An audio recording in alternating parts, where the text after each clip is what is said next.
Hello guys, welcome back to my channel अर्थशास्त्र की नगरी। सो गाइस, जैसा कि आपने थंबनेल के अंदर देख ही लिया है, जी हाँ, हम बात करने वाले हैं क्लास 12th के इकोनॉमिक्स के एक और सैम्पल पेपर, प्रैक्टिस पेपर के सॉल्यूशन के रिगार्डिंग। इससे प्रीवियस में आपको जो है 3 से 4 सैम्पल पेपर, प्रैक्टिस पेपर जो कि सीबीएसई आपके लिए रिलीज़ करता है, वो आपको जो है ऑलरेडी करा चुका हूँ। अगर आपने वो वीडियोज़ नहीं देखी है तो मेरे भाई प्लेलिस्ट में जाकर जो है आप उन वीडियोज़ को जो है देख सकते हैं, क्योंकि in sample paper, in practice paper से एग्ज़ाम में आने की जो क्वेश्चन की पॉसिबिलिटी होती है, वो आपकी जो है कहीं ज़्यादा होती है। सीधे-सीधे क्वेश्चन या उस टाइप के क्वेश्चन डिजिट चेंज करके आ जाते हैं या लैंग्वेज चेंज करके आ जाते हैं। तो आप इन क्वेश्चनों को जो है ज़रूर करके जाइएगा, ठीक है? तो बात करते हैं हम सबसे पहले समष्टि अर्थशास्त्र की। सबसे पहला क्वेश्चन देखते हैं। सबसे पहले क्वेश्चन के अंदर आपको 2 स्टेटमेंट दे रखी है और आपको बताना है कि कौन सी स्टेटमेंट सही है और कौन सी स्टेटमेंट गलत है। तो सबसे पहले कहता है कि अगर अर्थव्यवस्था के अंदर आय में वृद्धि होगी ना, तो आय में वृद्धि से क्या होगा, उपभोग में भी जो है सदैव आनुपातिक रूप से वृद्धि होगी। तो क्या सदैव आनुपातिक रूप से वृद्धि जो है वो कर देगा? क्या ये चीज़ ठीक है? क्या ये चीज़ गलत है? तो आय के बढ़ने से उपभोग में वृद्धि तो होती है, लेकिन यहाँ पे लिखा हुआ है कि उसी अनुपात में होगी जिस अनुपात में आय में हो रही है। तो ये बात गलत लिखी हुई है। इनकम बढ़ने से उपभोग बढ़ता है, लेकिन इनकम की बढ़ने की जो रेट होती है वो हमेशा ग्रेटर देन रहती है, वो हमेशा ग्रेटर देन रहती है उपभोग से, ठीक है? जिसको किन्स ने जो है साइकोलॉजिकल लॉ ऑफ कंजम्पशन का जो है नाम दिया है, ठीक है? तो ये स्टेटमेंट हो गई जी गलत। दूसरी में क्या लिखा हुआ है? लिखा हुआ है कि एमपीसी जो है और एमपीएस जो है, वो सदैव एक दूसरे के जो है बराबर होते हैं। तो ऐसा तो नहीं होता कि सदैव एक दूसरे के बराबर होते हैं। इन दोनों का जोड़ 1 के बराबर होता है, ठीक है? तो बराबर कोई 0.1 हो सकता है, कोई 0.2 हो सकता है, कोई 0.3 हो सकता है। तो यहाँ दोनों स्टेटमेंट जो है वो रॉन्ग हो जाती है। तो इसका आंसर जो है वो आपका हो जाएगा डी। डी जो है इसका आपका करेक्ट आंसर हो जाएगा। अब मैंने आपको देखिए कल मोस्ट इंपॉर्टेंट क्वेश्चन में बताया था कि समीकरण के ऊपर देखिए 1 नंबर का क्वेश्चन आ जाता है। तो इस टाइप के कहता है सही समीकरण बताना है, कौन-सा फ़ॉर्मूला बिल्कुल सही है, ठीक है? तो भाई यहाँ पे लिखा हुआ है जीडीपी और फिर यहाँ लिखा हुआ है एनएनपी। तो डीपी का फ़ॉर्मूला होता है एनपी। अब यहाँ पे देखिए ये ग्रॉस है, ग्रॉस पे पहुँचने के लिए ग्रॉस का फ़ॉर्मूला नेट प्लस डेप ये तो होता ही है, लेकिन यहाँ पे लिखा हुआ है डीपी, यहाँ लिखा हुआ है डीपी, तो एनपी प्लस एनएफआई ये भी होना चाहिए था यहाँ पे, ठीक है? एमपी का फॉर्मूला प्लस एनआईटी भी होना चाहिए था यहाँ पे, ठीक है? मैंने सारी के सारी फॉर्मूले की वीडियो, कन्वर्जन की वीडियो, नेशनल इनकम के न्यूमेरिकल की वीडियोस एक-एक जो है एक-एक जो है मैंने बना रखी है, ठीक है जी? तो वो ज़रूर देख लीजिएगा, तभी आप इसको सॉल्व कर पाएँगे। अब यहाँ पे देखिए नेट का फॉर्मूला लिखा हुआ है, टीपी लिखा हुआ है, फिर यहाँ पे एनएफआईए नहीं है, तो ये भी गलत हो गया। अब यहाँ देखिए ग्रॉस ग्रॉस ओके है, एनपी का फॉर्मूला डीपी प्लस एनएफआईए आ गया और एमपी एमपी ओके है। तो भाई सही स्टेटमेंट जो है, सही फॉर्मूला जो है वो सी पे लिखा हुआ है। ठीक है जी? फिर से देखिए असर्शन और रीज़न आ गया है। कहता है कि जो पूर्ण रोज़गार की स्थिति होती है, इसका मतलब होता है अनैच्छिक बेरोज़गारी की अनुपस्थिति से है। क्या ये चीज़ ठीक है? क्या ये चीज़ गलत है? क्या ये चीज़ ठीक लिखी हुई है? तो ये चीज़ बिल्कुल ओके लिखी हुई है। फिर कहता है कि पूर्ण रोज़गार की स्थिति में, पूर्ण रोज़गार की जब स्थिति होती है, सभी इच्छुक और सक्षम व्यक्तियों को प्रचलित मज़दूरी दर पर रोज़गार प्राप्त हो जाता है। तो बिल्कुल सही बात है। तो भाई रीज़न असर्शन की करेक्ट एक्सप्लेनेशन भी दे रहा है और दोनों स्टेटमेंट ठीक लिखी हुई है। तो ए जो है वो आपका करेक्ट आंसर जो है हो जाएगा। ठीक है? ये बहुत इंपॉर्टेंट क्वेश्चन है, कई बारी एग्जाम में जो है ये पूछा जाता है। उसके बाद कहता है कि अगर 9 जून 2023 के एनएससी के आंकड़ों के अनुसार 1 माह की अवधि, यानी कि ये टाइम पीरियड की अगर हम बात करें, तो इस टाइम पीरियड के अंतर्गत एफआईआई द्वारा 309 करोड़ रुपए की शुद्ध बिक्री जो है वो की गई थी। तो ये लेन देन, इस टाइप का क्वेश्चन आपको एक ट्रांजैक्शन दे देगा और बोलेगा भाई बताओ ये जो है ये भुगतान शेष के डेबिट साइड आएगा, क्रेडिट साइड आएगा, चालू खाते में आएगा या पूंजी खाते में आएगा। ठीक है? तो आपको एक चीज़ ध्यान रखनी है, पहले तो ये कंपोनेंट चालू का है या पूँजी का है, पहले तो आपको ये पता होना चाहिए। तो ये कंपोनेंट होता है पूँजी का, ठीक है? तो डेबिट वाले चालू वाले तो हटा ही दीजिए, ठीक है? चालू तो आना ही नहीं है। अब बचा पूँजी, पूँजी का है तो पूँजी के डेबिट साइड आएगा या क्रेडिट साइड? तो जब पैसा आता है, तो आपको ध्यान रखना है जब पैसा आता है क्रेडिट साइड प्लस, ठीक है? और जब पैसा जाता है तो मेरे भाई डेबिट साइड माइनस, ये बात आपको ध्यान रखनी है। तो बिक्री की गई, पैसा निकाला गया, ठीक है? पैसा जा रहा है, ठीक है? अर्थव्यवस्था से, भारत की अर्थव्यवस्था से पैसा जा रहा है, तो पैसे का जाना किस तरफ जाएगा? डेबिट साइड में, पैसे का आना क्रेडिट साइड, ठीक है? ये ध्यान रखिएगा बात, इस टाइप का कंपोनेंट एग्ज़ाम में आएगा ही आएगा, ठीक है? पहले आपको ये देखना है चालू का घटक है या पूँजी का, फिर ये देखना है पैसा आ रहा है या जा रहा है। तो डी जो है इसका करेक्ट आंसर हो जाएगा। अब कहते हैं निम्नलिखित में से मुद्रा की पूर्ति की असत्य विशेषता और विशेषताओं को पहचानिए। कल मैंने आपको समष्टि अर्थशास्त्र के मोस्ट इंपॉर्टेंट क्वेश्चन बताएं, अगर आपने वीडियो देखी है तो मैंने बोला भाई मुद्रा की पूर्ति के ऊपर गारंटीड है भाई, क्वेश्चन आना ही आना है। पहली स्टेटमेंट में लिखा हुआ है असत्य बताना है, इसे समय के एक बिंदु पे मापा जाता है, तो ये तो बिल्कुल ठीक लिखा हुआ है। इसमें सरकार के पास रखे गए धन भंडार को सम्मिलित नहीं किया जाता है। ये देखिए, अब अगर आप वो देखेंगे, कल मैंने आपको मुद्रा की पूर्ति की डेफिनेशन बताई थी कि इसमें क्या होता है, जनता के पास रखी हुई जितनी भी करेंसी होती है फॉर ट्रांजैक्शन, ठीक है? उसमें नोट और सिक्के सभी को शामिल किया जाता है। और देखिए और क्या लिखा हुआ है इसके अंदर, और तीसरे में लिखा हुआ है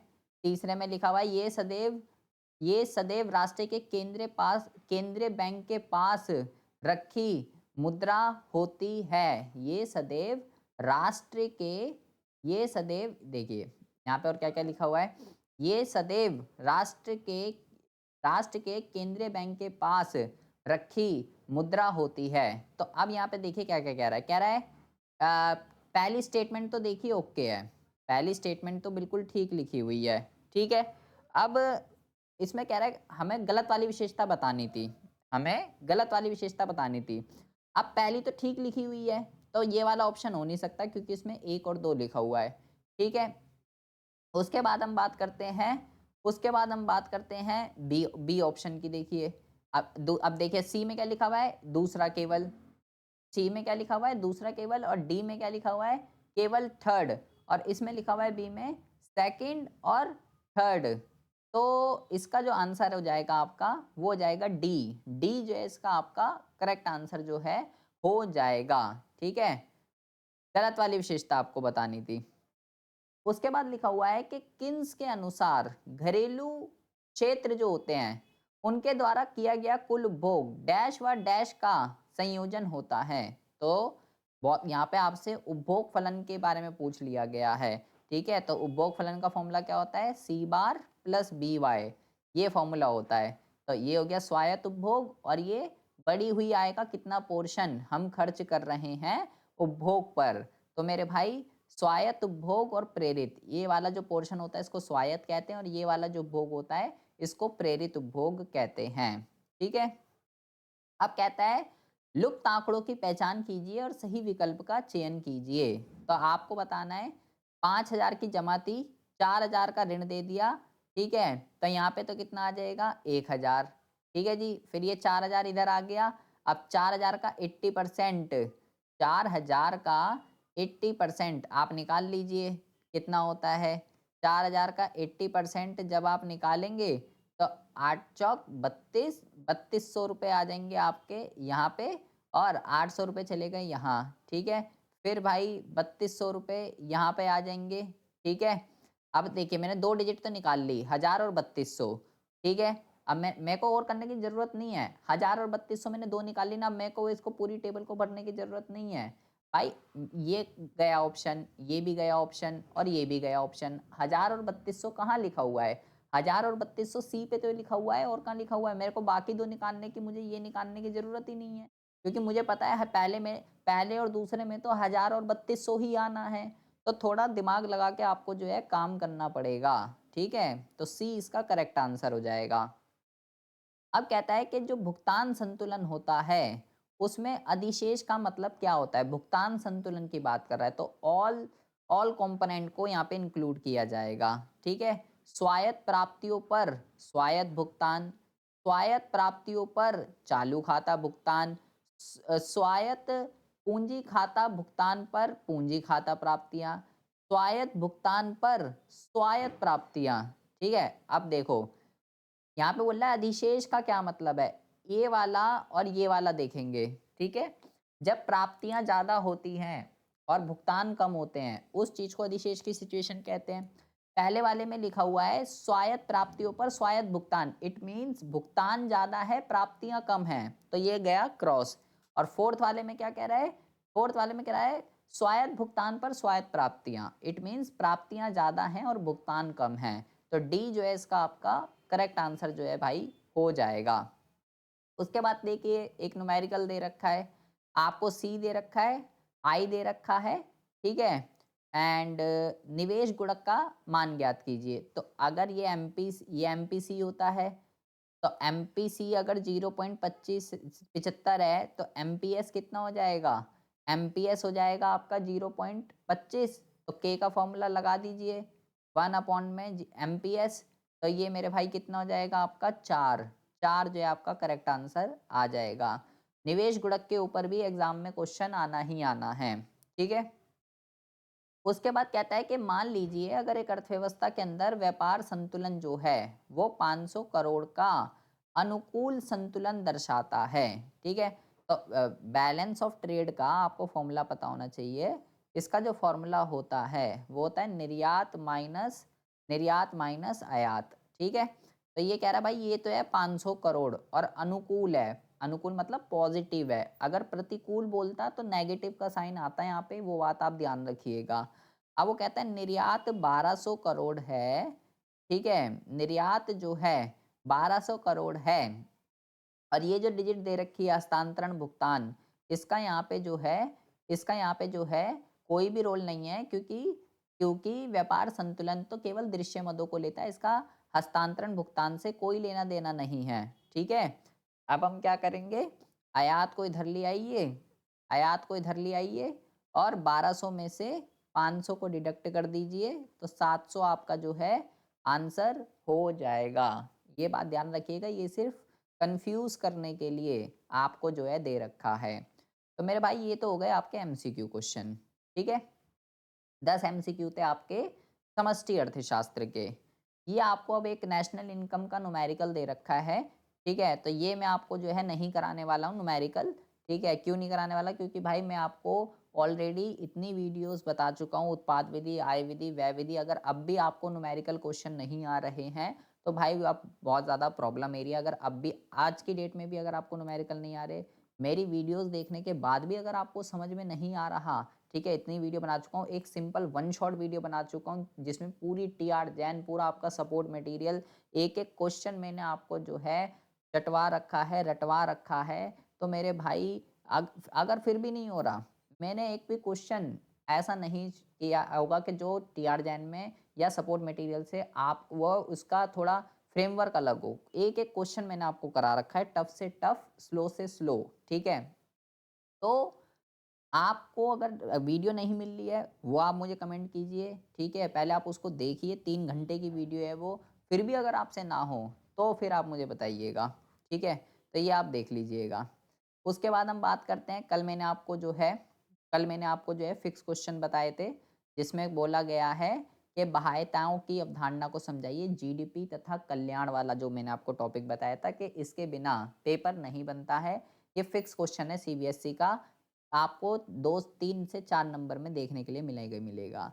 तो बाह्यताएँ का मतलब होता है जिसमें हम किसी को ना तो क्या कहते हैं लाभ या हानि के लिए किसी थर्ड पार्टी को ना तो हम भुगतान देते हैं, ना ही उसको दंड देते हैं। और ये पॉजिटिव और नेगेटिव 2 तरीके की होती है।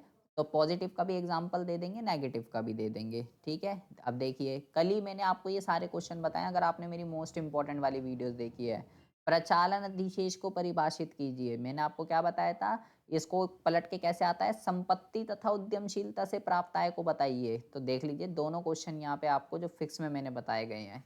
ये देखिए 3 बताए थे, अगला क्वेश्चन है, एक होता है फिक्स, एक लचीली और एक प्रबंधित तरलशीलता। तो कह रहा है फिक्स में और लचीली में अंतर बता दीजिए। तो मेरे भाई इकोनॉमिक्स के अंदर क्या होता है, टॉपिक ना फिक्स है कि भाई यही आने हैं, ठीक है। आप इतनी आसानी से आप 27 ला सकते हो, मतलब अगर आप सिर्फ फिक्स टॉपिक भी पढ़ के चले जाओगे ना, और कुछ इसमें फालतू की कोई फालतू फ्री के नंबर होते हैं, जैसे कि केस स्टडी वाले, वो डेटा वाला क्वेश्चन होता है उसको एक्सप्लेन करने वाले, तो 2-3 क्वेश्चन तो फ्री के नंबर होते हैं, और बाकी रहते हैं फिक्स टॉपिक समष्टि के अंदर, वो आप पढ़ के चले जाइए, आप बहुत ही आसानी से इसके अंदर भाई स्कोर कर सकते हैं। सीधे-सीधे क्वेश्चन है, सीधे-सीधे, कोई दिमाग नहीं लगाना, कोई कुछ नहीं लगाना। उसके बाद कहता है, ये आपको एक तालिका दे रखी है, इनकम आपको दे रखी है 200 करोड़ के स्तर पर उपभोग फलन का जो है निर्माण कीजिए। तो ये क्वेश्चन भी मैंने आपको जो है देखिए पहले ये इस एडी और एएस वाला जो है चैप्टर है आपका, एक वीडियो बना रखी है मैंने 50 मिनट्स की है, 50 से 60 मिनट की, जिसमें पूरे उस चैप्टर के कोई भी क्वेश्चन हो, एपीसी, एपीएस, एमपीसी, एमपीएस, निवेश गुणक का हो गया, ये वाले हो गए, टेबल वाले हो गए, एक-एक क्वेश्चन मैंने आपको जो है इसका करा रखा है। 2 वीडियो देख लीजिएगा, उसके बाद आपको समष्टि के किसी भी न्यूमेरिकल में कोई भी दिक्कत जो है वो नहीं होने वाली है। ठीक है जी? उसके बाद हम बात करते हैं इसके एक देखिए फिर अगला सीबीएसई का फिक्स क्वेश्चन है, इसके बिना पेपर बनता ही नहीं है। 4 सिचुएशन बताई है मैंने आपको, AD greater than AS, AD less than AS, S greater than I और एस लेस देन आई, ये 4 में से एक आता ही आता है। तो यहाँ पे कौन सा पूछा गया है आपसे, अगर मांग जो है वो पूर्ति से कम है, ठीक है, तो भाई उत्पादन पे, आय पे और रोजगार पे इसके प्रभाव बताइए। तो तीनों पे बताना पड़ेगा आपको, अच्छे से आपको जो है इस पे एक्सप्लेन करना है इस तरीके से, जैसे यहाँ पे आपको जो है एक्सप्लेनेशन जो है दी गई है। ठीक है, केंद्रीय बैंक का कार्य है, फिक्स टॉपिक है, कल ही मैंने आपको समष्टि के उसमें बताया है कि इसके बिना अंतिम ऋणदाता, सरकार का बैंकर, बैंकों का बैंक, ठीक है, और नोट जारी करना। मेरे भाई ये 4-5 केंद्रीय बैंक के काम होते हैं, जो कि एग्ज़ाम में एक आता ही आता है, ठीक है? तो कोई भी आप कोई भी काम देख लीजिए, ठीक है? कोई भी काम देख लीजिए, कोई भी क्वेश्चन देख लीजिए, उस आपको जो मैंने कल बताए हैं इम्पोर्टेंट, उससे बाहर आपको एक भी नहीं मिलने वाला है। उसके बाद देखिए, कहता है कि 8 जून 2023 को इकोनॉमिक टाइम्स के अंदर एक ये सेंटेंस लिखा गया कि आरबीआई ने जो है ऋण रेट को 6.5% पे अपरिवर्तित रखने का निर्णय ले लिया। समिति के समायोजन मौद्रिक नीति को वापस लेने पर ध्यान केंद्रित करने के लिए मतदान किया गया है। दिए गए गद्य व सामान्य समझ के आधार पर निम्नलिखित प्रश्नों के उत्तर दीजिए। कहता है उपयुक्त गद्य में दर्शाए गए आर्थिक मुद्दे को पहचानिए और उस पे जो है चर्चा कीजिए। क्या हुआ है? आरबीआई के आरबीआई की दर निर्धारण समिति ने स्पष्ट रूप से बेंचमार्क ऋण दर को 6.5% पर अपरिवर्तित रखने का निर्णय लिया है कि अब इसमें कोई भी चेंज जो है नहीं करना है। ठीक है, तो कहता है भारतीय रिजर्व बैंक द्वारा बेंचमार्क ऋण को साढ़े अपरिवर्तित रखने के निर्णय के पीछे क्या है, अधिमांग की स्थिति को क्या है, अंतर्निहित कारण हो सकता है। 2 सिचुएशन बताई थी, न्यून मांग, अधिमांग, या स्फीतिक या अविस्फीतिक। फिक्स क्वेश्चन है, आना ही आना है। और फिर कहता है, यदि दर निर्धारण समिति ने उक्त दर में कमी की होती तो मुद्रा पूर्ति के संभावित परिणामों की चर्चा कीजिए। तो मेरे भाई यहाँ पे आपको जो है स्फीतिक और अविस्फीतिक या न्यून मांग और अधिमांग का पूरा कॉन्सेप्ट पता होना चाहिए कि जब ब्याज की दरें बढ़ती हैं तो क्या होता है, जब ब्याज की दरें घटती हैं तो क्या होता है। तो कहता है अगर वो घटा देता तो क्या होता। तो आपको लिखना है कि यदि दर जो है वो उसमें कमी हो जाती तो इससे वाणिज्य बैंकों के पास साख की दरों को कम कर सकता था, जिसके परिणाम स्वरूप आम जनता को उधार लेने के लिए प्रोत्साहित किया जा सकता था, जिससे अर्थव्यवस्था के अंदर मुद्रा की पूर्ति में क्या हो जाती, वृद्धि हो जाती। इस तरीके से आप इस क्वेश्चन का जो है आंसर देंगे।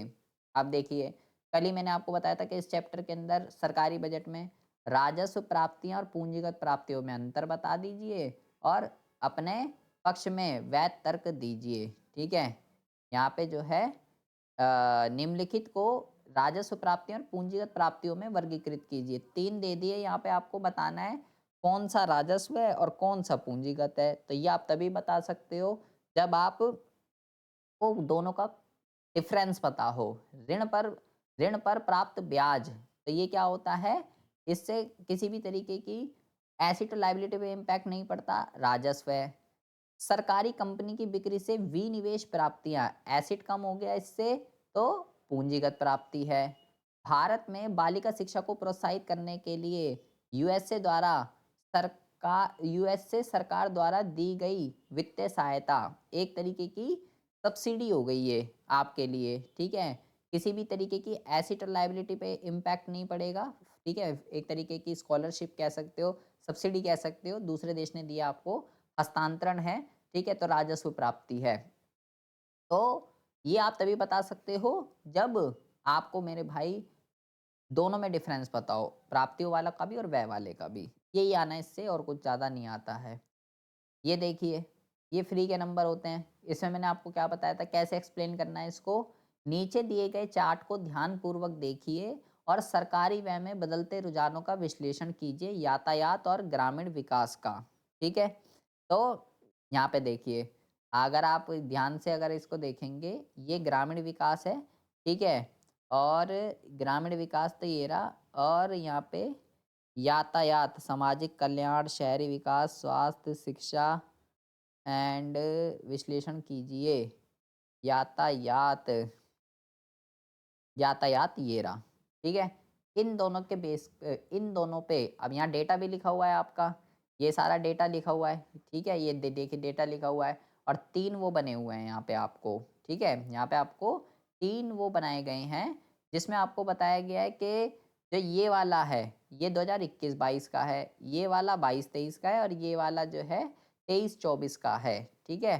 तो ये 21-22, ये 22-23, ये 23-24। तो पहले आप इसको एक्सप्लेन करेंगे और ये डेटा आपकी एक्सप्लेनेशन में आना चाहिए। फिर इसको करेंगे और ये डेटा आपके एक्सप्लेनेशन में आना चाहिए। इससे ज़्यादा फ्री के नंबर कोई भी नहीं है आपके पेपर में। कैसे एक्सप्लेनेशन देनी है? देखिए, पहले यातायात वाला एक्सप्लेन करेंगे, फिर ग्रामीण विकास वाला, कि 21-22 में जी इतने लाख करोड़ था, 22-23 में इतना हो गया, बढ़ गया या घट गया, और 23-24 में इतना हो गया, बस। मतलब कुछ करना है, मैं कह रहा हूँ बस इस डेटा को लिखना है, बढ़ा है या घटा है। ग्रामीण विकास में देख लीजिए, 21-22 में इतना था, 22-23 में इतना हो गया, और 23-24 में इतना हो गया। मतलब बस वो डेटा को आपको लिखना है हिंदी में, और इससे ज़्यादा कुछ मतलब फ्री के नंबर कोई शायद ही होंगे इस पेपर के अंदर। राजकोषीय घाटा और राजस्व घाटे के बीच अंतर बताइए। मैंने बोला था 3 तरीके के घाटे होते हैं, तो आपको तीनों के फ़ॉर्मूले पता होना चाहिए, तीनों के न्यूमेरिकल भी आ सकते हैं, और किसी का भी प्रभाव पूछा जा सकता है, तो आप बहुत आसानी से इनका अर्थ, इसके फ़ॉर्मूले आप बहुत ही आराम से इसको लिख के एक्सप्लेन कर सकते हैं। ठीक है? आय के चक्रीय प्रवाह की अवधारणा बताइए। कल ही मैंने आपको मोस्ट इम्पोर्टेंट क्वेश्चन में बताया कि रिपीटेड क्वेश्चन है, आय का चक्रीय प्रवाह कई बारी पूछा गया है। मौद्रिक जीडीपी और वास्तविक जीडीपी फिक्स क्वेश्चन है, एग्जाम के अंदर आना ही आना है। संख्यात्मक उदाहरण के साथ बताइए, ठीक है? तो यहाँ पे आप प्रॉपर डायग्राम, वास्तविक प्रवाह, मौद्रिक प्रवाह, पूरा डायग्राम बना के फर्म और उपभोक्ता के बीच में किस तरीके से लेन देन होता है, प्रॉपर बना के आएंगे, ठीक है? और ये जो मौद्रिक और वास्तविक जीडीपी, उसने क्यों-क्यों उदाहरण बोला है, तो प्रॉपर आपको न्यूमेरिकल से आपको समझाना पड़ेगा। आप अपना कुछ भी डिजिट अपने मन से खुद ही प्री अज़्यूम करके आप इसको जो है समझा सकते हैं। जैसे कि भाई वास्तविक जीडीपी जो है किसी अर्थव्यवस्था की घरेलू सीमा में उत्पादित जो है अंतिम वस्तुओं सेवाओं का वह मौद्रिक मूल्य है जिसे आधार वर्ष की कीमतों पे मापा जाता है, और मौद्रिक वाली को करंट की कीमतों पे मापा जाता है। पहले आप ये लिखेंगे। फिर एक हमने 2 ईयर ले लिए, 10 और 11, 10 को आधार वर्ष मान लिया, 11 को चालू मान लिया। 10 में कीमत ये थी, 11 में कीमत ये थी, मैंने ये मान लिया, और सेम इकाइयाँ प्रोड्यूस हो रही थी दोनों ही ईयर में। तो अगर मैं वास्तविक जीडीपी को निकालूँगा, तो इसको इससे मल्टीप्लाई कर दीजिए 1000, इसको इससे मल्टीप्लाई कर दीजिए 1000, ठीक है? यहाँ पे जब मैं वास्तविक वाली निकालूँगा, तो ये तो चालू कीमत है, तो जब ये चालू कीमत है इसकी, ध्यान से देखेंगे। जब मैं वास्तविक वाली निकालूँगा, तो इसको इसके साथ मल्टीप्लाई कर देंगे, 1000 आ जाएगा। यहाँ पे भी 1000 कैसे लिखा हुआ है? क्योंकि वास्तविक वाली को तो आधार वर्ष की कीमतों पे निकाला जाता है, तो फिर इसकी इससे ही मल्टीप्लाई होगी, इसलिए ये 1000। लेकिन जब मौद्रिक वाली निकालूँगा, तो इसको इससे जब करूँगा तो 1000 आ जाएगा और इसको इससे जब करूँगा तो 1500 आ जाएगा। तो मौद्रिक वाली जीडीपी बढ़ती हुई दिखाई दे रही है और वास्तविक वाली जीडीपी उतनी ही दिखाई दे रही है जितनी कि पहले थी। तो यहाँ पे आपको क्या कॉन्क्लूज़न क्या मिल रहा है कि वास्तविक जीडीपी जो है वो भौतिक उत्पादन के संदर्भ की तुलना करने के लिए एक बेहतर संकेतक है। ये मूल्य के कारण हुए परिवर्तन के प्रभाव को क्या कर देता है, समाप्त कर देता है। मेरे को तो दिखा रहा है कि मेरी जीडीपी बढ़ी हुई है। देखिए 2010 में मेरी जीडीपी 1000 थी और 2011 में मेरी जीडीपी 1500 हो गई। ये तो दिखा रहा है कि मेरी जीडीपी बढ़ गई 500 से। लेकिन क्या आपने प्रोडक्शन में किसी तरीके की कोई इंक्रीमेंट करी है? प्रोडक्शन में तो कोई भी इंक्रीमेंट नहीं हुई है। प्रोडक्शन तो पहले जितना था, प्रोडक्शन अब भी उतना ही हो रहा है। तो इसलिए मौद्रिक जीडीपी को अच्छा नहीं माना जाता है। वास्तविक वाली जो होती है वो कल्याण का अच्छा सूचक जो है वो होती है। इसी वजह से, क्योंकि ये कीमत में परिभाव को क्या कर देता है, खत्म कर देता है। अब आ जाते हैं हम अपना भारतीय अर्थव्यवस्था और विकास पे। कहता है परमिट लाइसेंस राज के अत्यधिक विनियमन के कुछ निजी फर्मों को प्रतिस्पर्धी होने से रोक दिया था। ये असर्शन दे रखा है। निजी क्षेत्र के उत्पादन गुणवत्ता और अंतर्राष्ट्रीय प्रतिस्पर्धा में सुधार की बजाय लाइसेंस प्राप्त करने की बड़ी राशि बर्बाद की गई थी। तो क्या ये चीज़ ठीक लिखी हुई है, क्या ये चीज़ गलत लिखी हुई है? तो मेरे भाई यहाँ पे दोनों ही स्टेटमेंट सही लिखी हुई है। ठीक है, दोनों ही स्टेटमेंट जो है सही लिखी हुई है, तो ए जो है इसका करेक्ट आंसर हो जाएगा। उसके बाद हम बात करते हैं 1970 के दशक में पाकिस्तान ने अपने डैश उद्योगों का राष्ट्रीयकरण किया था। कौन से उद्योगों का? तो यहाँ पे आएगा पूंजीगत वस्तुओं का। ठीक है, ये अच्छा क्वेश्चन है, इंपॉर्टेंट क्वेश्चन है। ठीक है, कौन सी वस्तुओं का किया था? पूंजीगत वस्तुओं का। ठीक है, आप मुझे ये बताएंगे कि राष्ट्रीयकरण का मतलब क्या होता है? कमेंट बॉक्स में कमेंट करके देखते हैं किस बच्चे को पता है। देखना नहीं है, कोई चीटिंग नहीं करनी है। ठीक है, किस बच्चे को पता है कि मेरे भाई राष्ट्रीयकरण का मतलब जो है वो क्या होता है? ठीक है, राष्ट्रीयकरण का मतलब आप मुझे कमेंट बॉक्स में कमेंट करके बताएंगे। कोई चीटिंग, कोई गूगल कुछ नहीं करना आपको। अगर आपको पता है तो बताना, नहीं पता तो भाई उसको फिर आप जो है गूगल करना।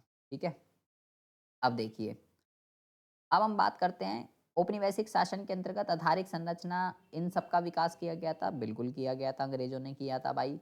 भारत में आधारिक संरचना के विकास के पीछे वास्तविक उद्देश्य ब्रिटिश ने अपने फायदे के लिए किया था। बिल्कुल ठीक है, दोनों चीजें ठीक लिखी हुई हैं भाई। पहचाने के निम्नलिखित में से कौन सा विकल्प कृषि विपणन प्रणाली के असत्य घटकों के युग्मों को दर्शाता है? तो असत्य वाला बताना है। तो मेरे भाई कृषि प्रणाली के अंतर्गत क्या क्या चीजें आती हैं? ठीक है, देखिए ये आता है। ठीक है, गलत वाला बताना है। ठीक है, तो गलत वाला कौन सा हो जाएगा? ये वाला। ठीक है, क्योंकि इसके अंदर उत्पादन लिखा हुआ है। ठीक है, संयोजन पहचानना है इसके अंदर आपको, गलत वाला। उसके बाद आता है, कहता है कि डब्ल्यूटीओ ने ये अपेक्षा की जाती है कि वो सदस्य राष्ट्रों द्वारा लगाए गए एक तरफा तथा मनमाने प्रतिबंधों के बचाने के लिए नियम आधारित व्यापारिक व्यवस्था स्थापित करे। क्या ये चीज़ ठीक है? बिल्कुल ये चीज़ ठीक लिखी हुई है। जो भी देश इसका सदस्य बन जाता है उसको डब्ल्यूटीओ के नियम को फॉलो करना पड़ता है।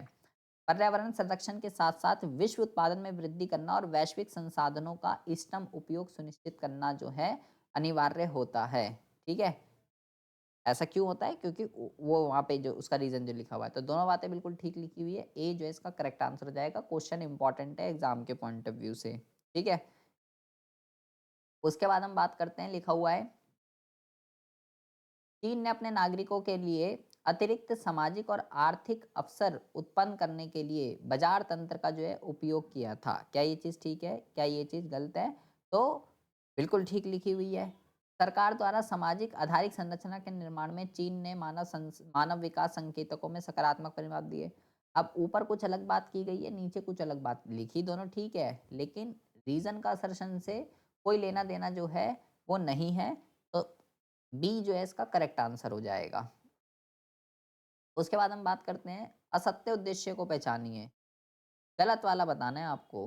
ठीक है, गलत वाला। तो कहता है कृषकों को उनके उत्पाद का सर्वोत्तम मूल्य दिलाने के लिए विपणन प्रणाली को कुशल और प्रभावी बनाना, कृषकों के लिए विपणन बुनियादी ढांचे में सुधार को हतोत्साहित करना, ठीक है? तो ये वाला हो जाएगा एक, कृषकों का शोषण को रोकना, कृषकों को उनकी उपज की गुणवत्ता मात्रा में सुधार करने के लिए हतोत्साहित करना। हतोत्साहित करने का मतलब होता है रोकना। तो ये 2 उद्देश्य गलत वाला पहचानना था, तो ये दोनों हो जाएँगे, दूसरा और चौथा, ठीक है? डी जो है इसका करेक्ट आंसर हो जाएगा। भारत व पाकिस्तान में क्रमश डैश और डैश वर्षों में आर्थिक सुधार लागू किए गए थे। तो भारत में 1991 में और पाकिस्तान में 1988, ठीक है? तो सी आपका इसका जो है करेक्ट आंसर हो जाएगा। उसके बाद कहता है एनएसएसओ ने बेरोजगारी को इस प्रकार परिभाषित किया है कि ये वह अवस्था है जिसमें व्यक्ति काम के अभाव के कारण बिना काम के रह जाते हैं, लेकिन वह संभावित नियोक्ताओं से काम की तलाश कर रहे हैं। वह काम और पारिश्रमिक की मौजूदा स्थितियों के तहत काम करने की इच्छा उपलब्धता व्यक्त करते हैं। बिल्कुल ठीक लिखा हुआ है। भारत जैसे अत्यधिक आबादी वाले राष्ट्र में प्रचंड बेरोजगारी आमतौर पर एक बड़ी समस्या है। दोनों चीजें बिल्कुल ठीक लिखी हुई है, इजी क्वेश्चन है। तो सी जो है इसका करेक्ट आंसर हो जाएगा। G20 का सदस्य राष्ट्र नहीं है। तो ये इस टाइप भाई ये जितने भी ग्रुप होते हैं, ठीक है, इसको बहुत ही अच्छे से पढ़ के जाइएगा। ये क्वेश्चन कई बार एग्जाम में आता है, ठीक है। भारत, पाकिस्तान और चाइना वाले चैप्टर का ये क्वेश्चन है, ठीक है। G20 अभी हुआ भी था भारत के अंदर, ठीक है। तो कौन इसका सदस्य नहीं है? बांग्लादेश जो है वो इसका सदस्य नहीं है, ठीक है। ऐसे और भी कई सारे ग्रुप होते हैं, उनके बारे में भी आप जो है पढ़ के जाइएगा। बाकी सारे G20 देशों के आपको नाम भी पता होने चाहिए। उसके बाद कहता है, ये तो हो गए आपके एमसीक्यू क्वेश्चंस, ठीक है। उसके बाद कहता है कि औपनिवेशिक काल के दौरान व्यावसायिक संरचना में असंतुलित गतिविधियां दिखाई दी गई थी। किसके अंदर?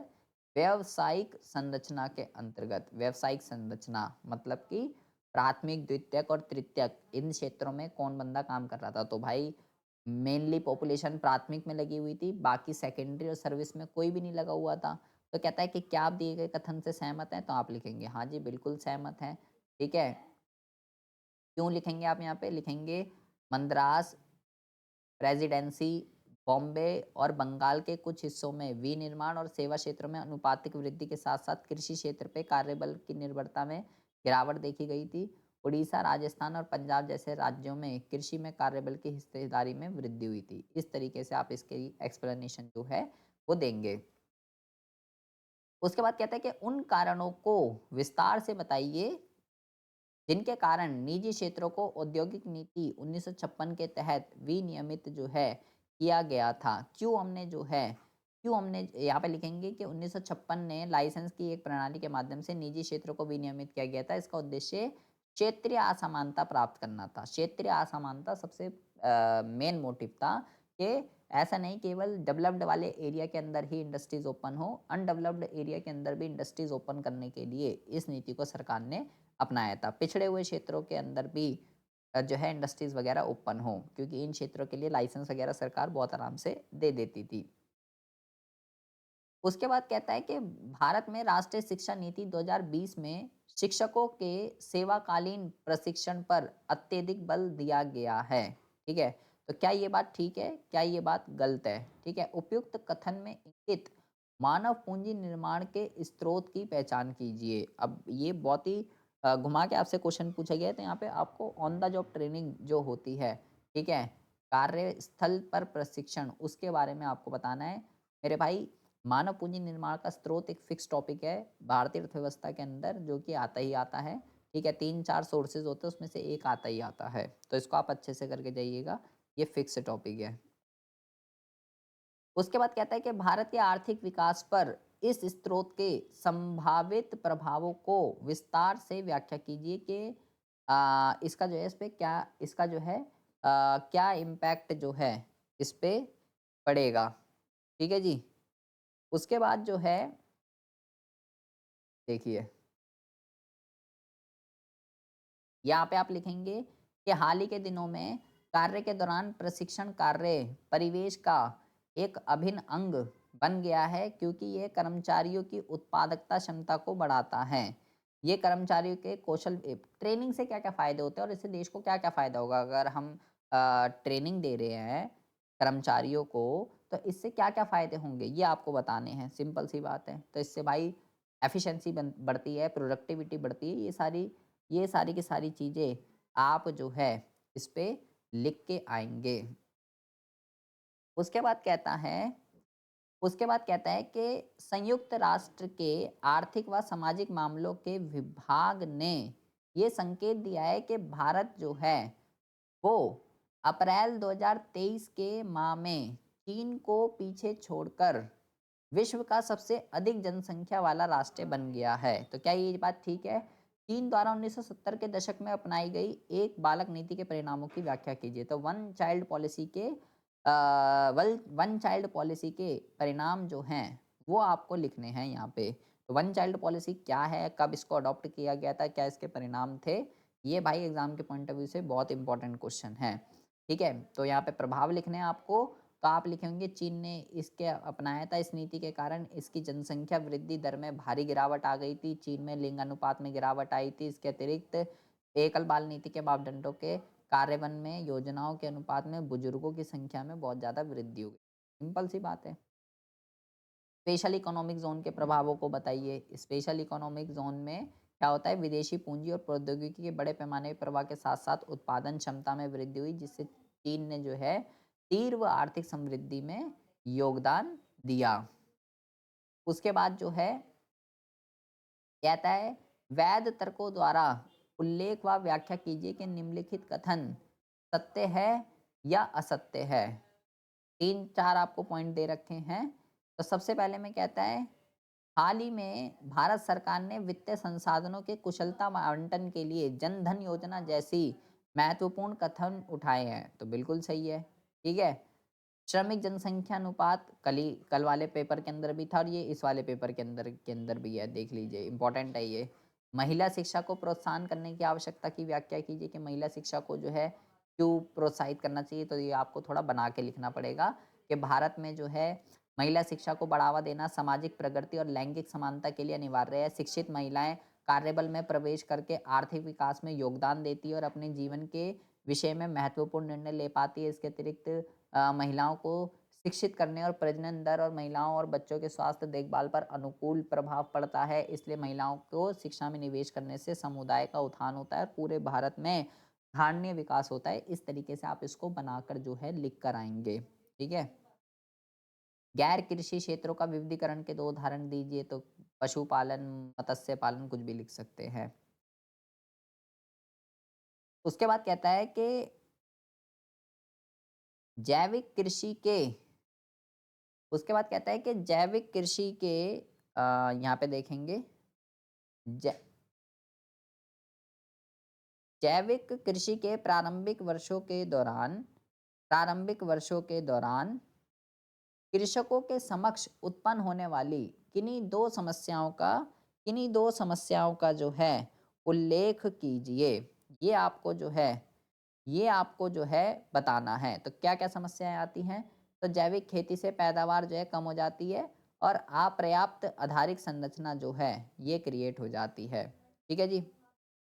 ये इस तरीके से आप लिख के आ जाएँगे।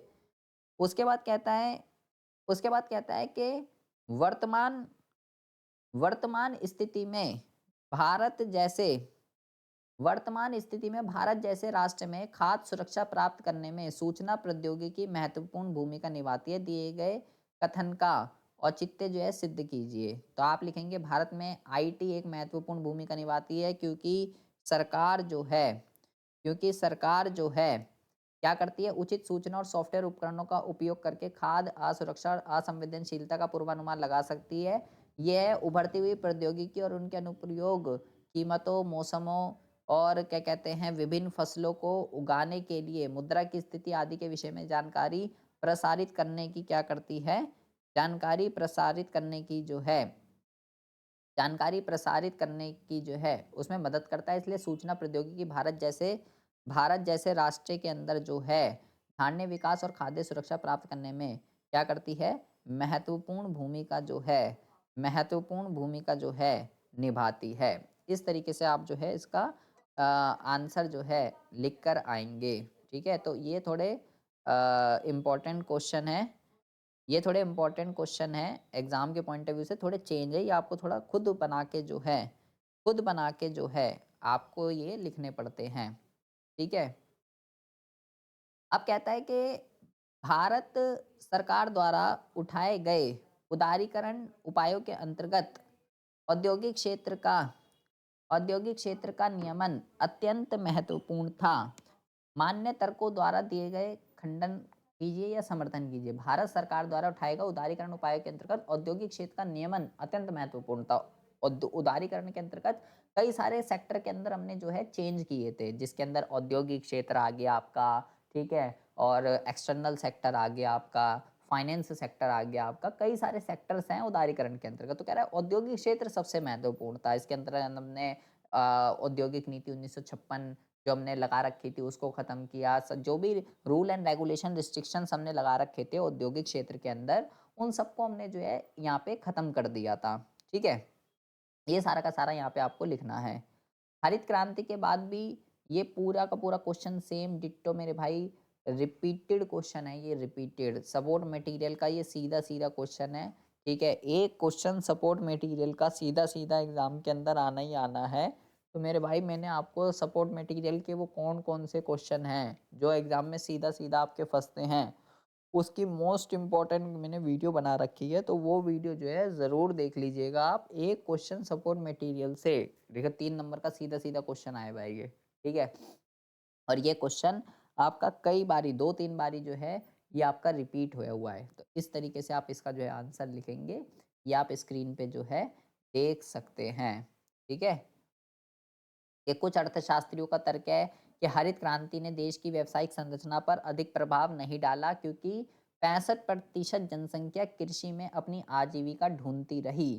कृषि क्षेत्रों में जनसंख्या के इस बड़े अनुपात का प्रमुख कारण ये था कि उद्योग और सेवा क्षेत्र जो है कृषि क्षेत्र में काम करने वाले लोगों को अवशोषित करने में सक्षम नहीं थी। इस तरीके से आप जो है इसका आंसर लिख के आएंगे।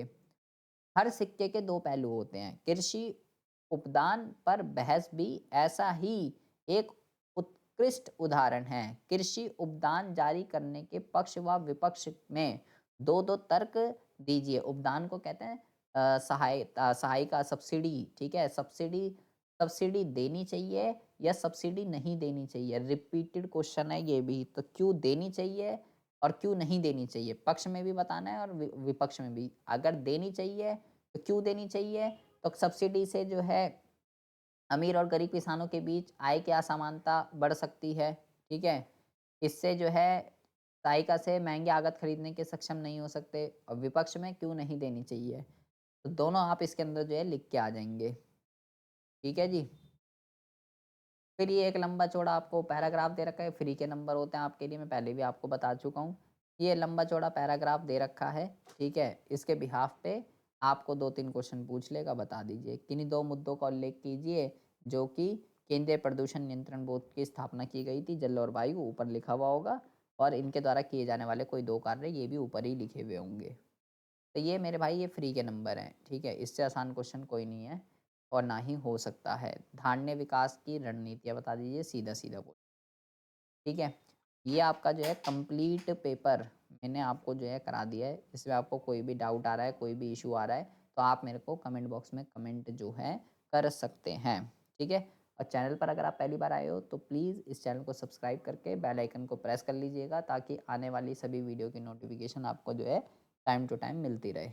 मिलते हैं आपसे नेक्स्ट वीडियो में ऐसे ही इंटरेस्टिंग टॉपिक के साथ।